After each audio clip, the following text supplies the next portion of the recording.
Welcome back. और इस वक्त हम आपसे एक डिज़ाइनर की मुलाकात करवा रहे हैं जो कि बड़े मुख्तलिफ़ किस्म के मलबूसात बना रही हैं और बड़े मुख्तलिफ़ फैब्रिक से बना रही हैं जो शायद मैंने और आपने अभी सोचा नहीं होगा। तो हम आपको लिए चलते हैं फैसलाबाद, क्योंकि all the way from Faisalabad हमारे साथ नौशीन कंवल मौजूद हैं।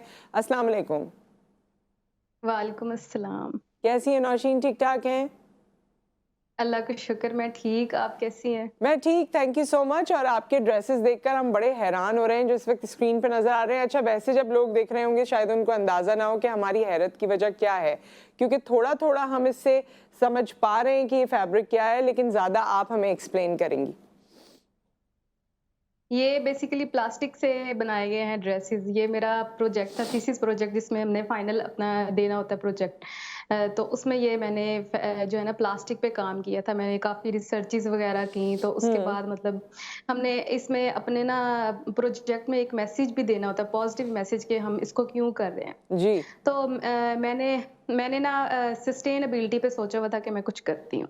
ठीक है। तो उसमें मुझे प्लास्टिक पे मैंने सोचा कि हमारे एनवायरनमेंट में सबसे बड़ा मसला जो है वो प्लास्टिक का है। हम्म। तो मैंने प्लास्टिक को चूज किया, मैंने इस पे रिसर्च वगैरह की। तो दूसरे कंट्रीज में काम हो रहा है प्लास्टिक पे, तो मैंने हम्म। सोचा हमें भी कुछ करना चाहिए। मैंने अपनी फील्ड के लिहाज से एक छोटी सी कोशिश की है इसमें। अच्छा, जिस तरह वैसे आपने खुद ही कह दिया कि प्लास्टिक से तमाम लोग ही परेशान है ना, कि प्लास्टिक जहाँ जहाँ भी होता है, तो क्या ये जी आपने जी रिसाइकिल किया है? रिसाइकलिंग से आप ये जी कपड़े बना रही हैं?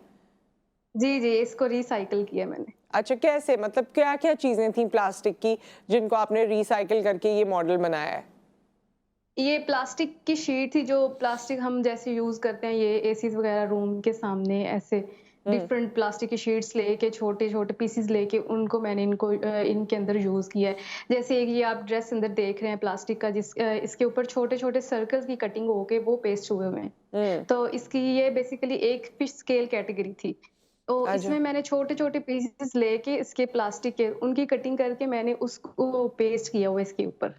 अच्छा, उसके साथ मैंने इसको ये बनाया। तो कुछ फैंसी से ड्रेसेस लग रहे हैं ना, तो क्या ये वाकई ये सिर्फ प्रोजेक्ट ही है या आप समझती हैं कि खवातीन पहन भी सकती हैं?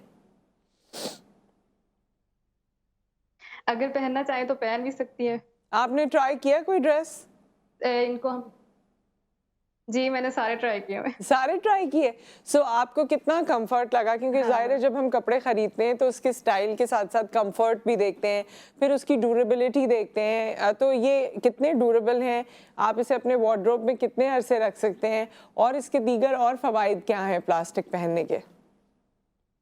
मेरी वार्डरोब में तो ये अभी तक पड़े हुए हैं, मेरे थीसिस से लेकर अब तक पड़े हुए हैं, तो पहने जा हम्म। सकते हैं क्योंकि मैंने खुद पहने हुए हैं, तो अच्छे लगते हैं पहने हुए भी और पहने जा सकते हैं आराम से। किसी हाँ, मौसम के हिसाब। किसी इवेंट पे भी पहने हैं आपने? वैसे किसी बर्थडे में, किसी फ्रेंड्स के साथ गेट टुगेदर में, कहीं भी पहने? हाँ, फ्रेंड्स के साथ पहने थे उसकी बर्थडे पे। अच्छा, तो क्या ये नजर आ रहा होता है कि दिस इज प्लास्टिक, या ये थोड़ा सा आंखों को धोखा देता है? कुछ जो हैं उन हम्म। अंदर वो लगते हैं कि प्लास्टिक है, कुछ जो हैं वो नहीं लगते कि प्लास्टिक है। जिनके ऊपर पेंट किया हुआ है ना, वो नहीं लगते कि वो प्लास्टिक है, वो दूर से बिल्कुल नहीं पता लगता। जब हम्म। हम करीब आते हैं, देखते हैं ना, तो तब पता लगता है कि हाँ, ये तो प्लास्टिक है। जैसे थीसिस प्रोजेक्ट में जब ये डिस्प्ले पे लगाए थे ना, तो काफ़ी जो है ना लोग आके पूछते थे कि ये कौन-सा फैब्रिक यूज़ किया हुआ है। हम्म। तो जब हाथ लगाते थे, तो कहते थे कि ये प्लास्टिक है। मैंने कहा जी, हाँ। ये प्लास्टिक है। अच्छा, ये मैं देख रही हूँ कि इसमें से एक ड्रेस ऐसा है उसके साथ लॉन्ग कोट है, और वो कुछ रेन कोट की तरह का के लिए भी इस्तेमाल हो सकता है, फैंसी रेन कोट। क्योंकि जिस तरह आप फैसलाबाद से, वहाँ पर जितनी सर्दी होती है, फिर बारिशें होती हैं, और भी पंजाब में, अब तो इस बार सिंध में भी बड़ी बारिशें हुई हैं, तो जब हम शादियों में या फंक्शंस में जा रहे होते हैं तो हम इस तरह के फैंसी रेन कोट्स अपने लिए ले सकते हैं। जी, बिल्कुल ले सकते हैं।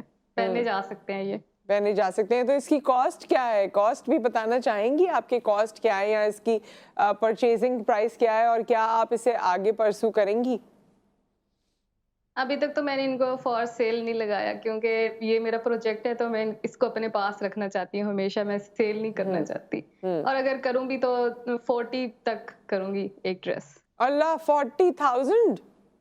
जी, फोर्टी इस पे के मेहनत बहुत ज़्यादा हुई हुई है। ओ माय गॉड, 40K का ड्रेस! ये तो ब्राइडल शॉपिंग लग रही है जी। मुझे। तो मेहनत पे काम जो है, मेहनत के पैसे होते हैं, इस पे बहुत ज़्यादा मेहनत लगी हुई है मेरी। अच्छा, तो बताइए मेहनत में क्या-क्या था? यानी इसकी रीसाइक्लिंग, और ये भी मुझे बताइए, जब हम रीसाइक्लिंग कहते हैं तो हमें ये लगता है कि प्लास्टिक की बॉटल्स, प्लास्टिक का जितना वेस्ट है उसको हम यूटिलाइज़ करके ये बना सकते हैं। क्या ये पॉसिबल है?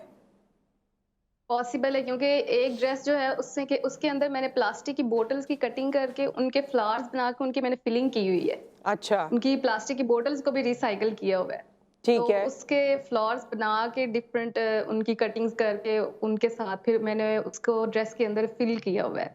अच्छा, और और इसी तरह जो दूसरे ड्रेसेस में हाँ, हाँ, प्लीज़ कंटिन्यू कीजिए। दूसरे ड्रेस में मैंने मतलब प्लास्टिक के छोटे-छोटे पीसेस को यूज़ करके उनके साथ बनाया हुआ है।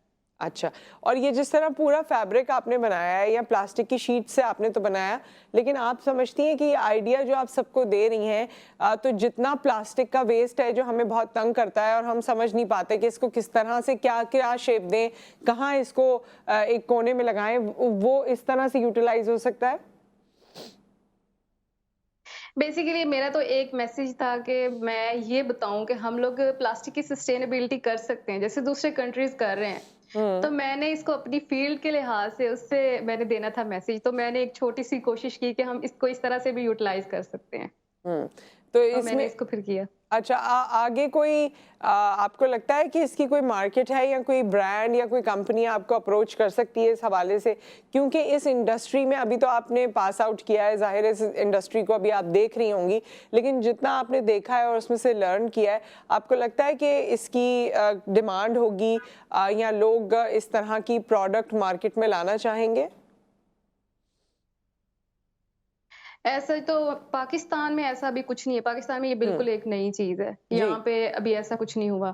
तो जो दूसरे हैं फॉरेन कंट्रीज़ उनमें तो ये हो रहा है सब कुछ, ये सस्टेनेबिलिटी कर रहे हैं, प्लास्टिक के साथ रेनकोट्स, ड्रेसेस वगैरह सब कुछ बना रहे हैं। तो यहाँ पे इतनी मार्केट पाकिस्तान में नहीं है, लेकिन दूसरी कंट्रीज़ में ज़रूर है। ठीक। सो विद दैट, बहुत शुक्रिया नौशीन कमल, आपने हमें वक्त दिया और बड़ी डिफरेंट किस्म के आपके ये ड्रेसेस हैं, और इससे ना सिर्फ प्लास्टिक के हवाले से जो आप मैसेज देना चाहती थी, बल्कि उसके साथ साथ आपकी क्रिएटिविटी और आपकी इंटेलिजेंस वो भी उमड़ उमड़ के सामने आई है। Wish you all the best for future. ये आपने देखा कि जी प्लास्टिक से किस तरह इन्होंने ड्रेसेस बनाए, और भी वो तमाम चीज़ें। मैं तो हमेशा से जब से शोज़ करती हूँ देखती हूँ कि हमारे पास इतने केपेबल और इंटेलिजेंट लोग हैं, लेकिन मसाइल हमारे वहीं के वहीं हैं। ये केपेबल और इंटेलिजेंट लोगों को अगर ऑन बोर्ड लिया जाए तो हमारे मसाइल में कमी आ सकती है, क्योंकि सोल्यूशन ये देते हैं, लेकिन मुझे लगता है कि वो सोल्यूशन कोई मल्टीनेशनल्स ले जाती हैं या दीगर कंपनीज ले जाती हैं, या इंडिविजुअल कैपेसिटी में लोगों को होता है, नेशनल लेवल पर नहीं होता। तो ये तमाम चीज़ें हमारी जिम्मेदारी होती है कि हम इनके बारे में बताएं कि कौन कहाँ क्या कर रहा है। अब रेस्ट इज़ अपॉन यू, जितने लोग देख रहे हैं, जो डिसीजन मेकर्स हैं, कि वो क्या करते हैं और क्या कर सकते हैं। एक ब्रेक आ गया, ब्रेक के बाद वापस आते हैं और कंटिन्यू करते हैं।